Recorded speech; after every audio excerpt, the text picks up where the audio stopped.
थी प्रीतम प्यारी थी, मनवारी नटवारी थी। दूनी दृग चितवनी करवारी, दूनी लट लट कनी छवि न्यारी, दूनी होवट कनी अति प्यारी। श्रीमद् सद्गुरु सरकार की जय, श्रीमद् युगल सरकार की जय। रोग किसे कहते हैं? क्या है रोग? पूरी दुनिया इस रोग में समाई हुई है। जिसको देखे वो ही रोगी। शरीरम व्याधि ग्रहम, शरीर रोगों का घर है। शरीर और मन की विकार युक्त अवस्था का नाम रोग है। समझ गए जी? कोई प्रश्न है इसके ऊपर? कुछ नहीं है, कोई संशय नहीं है। अब मन और शरीर की विकार, ये विकार शब्द है। किसे हम विकार कहते हैं? क्या है विकार? विकार का मतलब होता है गंदगी। क्या है? गंदगी।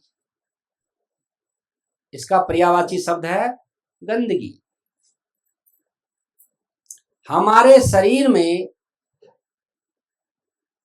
गंदगी जब चार रास्ते से सही तरीके से बाहर नहीं निकलती है और वो गंदगी शरीर में रुक जाती है तो शरीर में विकार उत्पन्न हो जाता है।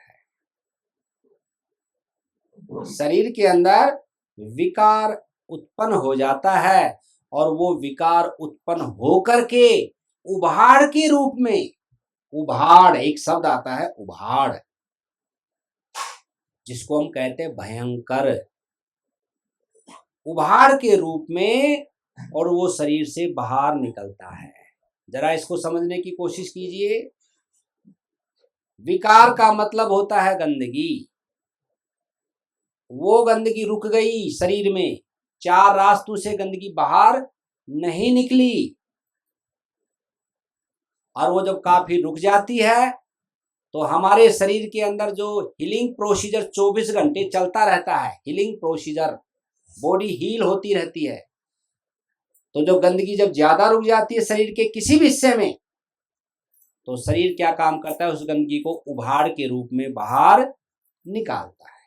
आपके आंतों के अंदर गंदगी काफी दिन से, कई सालों से, कई महीनों से जब रुक जाती है, जब शरीर दस्त के रूप में उसको बाहर निकाल रहा है, वो अमृत कैसे हो सकता है? वो तो गंदगी है, वो तो बाहर निकलेगी स्किन के द्वारा।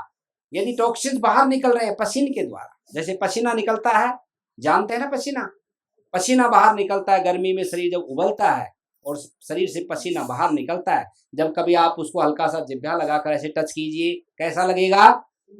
नमकीन। टेस्ट तो सभी ने कर रखा है उसका। नमकीन, असीमित मात्रा में ब्लड में गया हुआ नमक शरीर में, वो नमक बाहर शरीर बाहर उसको निकाल रहा है।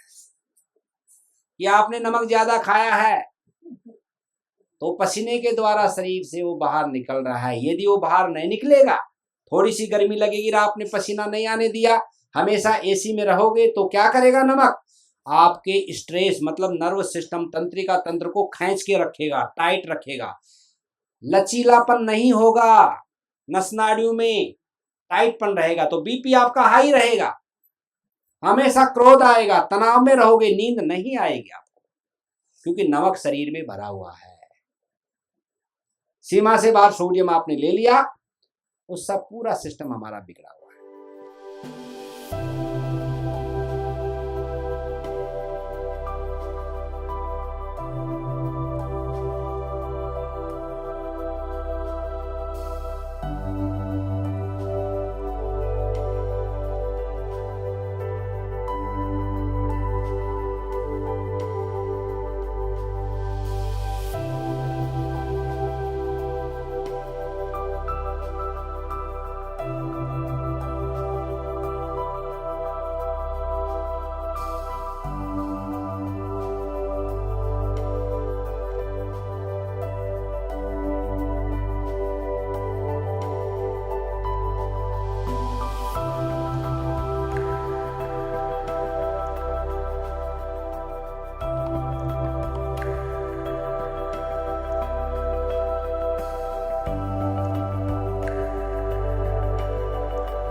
प्राकृतिक चिकित्सा भी प्रकृति पर आधारित एक चिकित्सा है। ये कोई विधि चिकित्सा मात्र नहीं, जैसे हम समझते हैं कि स्टीम बाथ ले लिया, मड थेरेपी ले ली, या कोई हॉट फुट बाथ जैसे आप सबने आज लिए। ये कोई एक विधि चिकित्सा नहीं है, ये एक जीवन पद्धति है, एक आर्ट ऑफ लिविंग है, जीवन जीने की एक कला है। इसके साथ साथ हम जाते हैं बहुत से सेंटरों में कि हमने वहाँ प्राकृतिक चिकित्सा कराई, वहाँ पे कराई, थोड़े दिन आराम हुआ, फिर वैसे ही हुआ, तो उससे ऐसे ही होता रहेगा। जब तक आप प्रकृति के बारे में, पूरी जीवनचर्या के बारे में, दिनचर्या के बारे में नहीं जानेंगे, तब तक दोबारा फिर बीमारियां वापसी आती रहेगी और आप बीमार होते रहोगे। तो हमें जो है अपने खाने पीने के बारे में, अपनी दिनचर्या के बारे में जब तक हम नहीं समझेंगे तो हम प्राकृतिक चिकित्सा के बारे में कुछ नहीं समझ सकते। ये तो एक पार्ट है इसका, जो हम आज यहाँ आप लोगों ने सबने लिया, केवल एक पार्ट भर है इसका, तो इससे पूर्ण काम होने वाला नहीं है जब तक हम ये नहीं जानेंगे कि हम ये क्या है। मन, इस चिकित्सा में मन की, शरीर की और आत्मा की और शरीर की, चारों की चिकित्सा होती है। तभी हमारा पूर्ण स्वास्थ्य के रूप में हम देख सकते हैं, पूर्ण स्वस्थ रह सकते हैं। यदि हम किसी एक में भी बीमार है, मन से बीमार है, तो शरीर कभी स्वस्थ नहीं रह सकता। यदि हम शरीर से बीमार है तो मन भी स्वस्थ नहीं रह सकता, उसी में आत्मा का निवास है। तो फिर हम कोई भी डिसीजन जो है अपनी जिंदगी में सही नहीं ले सकते। तो प्राकृतिक चिकित्सा का उद्देश्य भी यही है कि आप इन सब चीज़ों को ध्यान से सुने और अपने को पूर्ण स्वस्थ रखने के लिए इसका जो है सॉल्यूशन जो है प्राकृतिक चिकित्सा में ही है।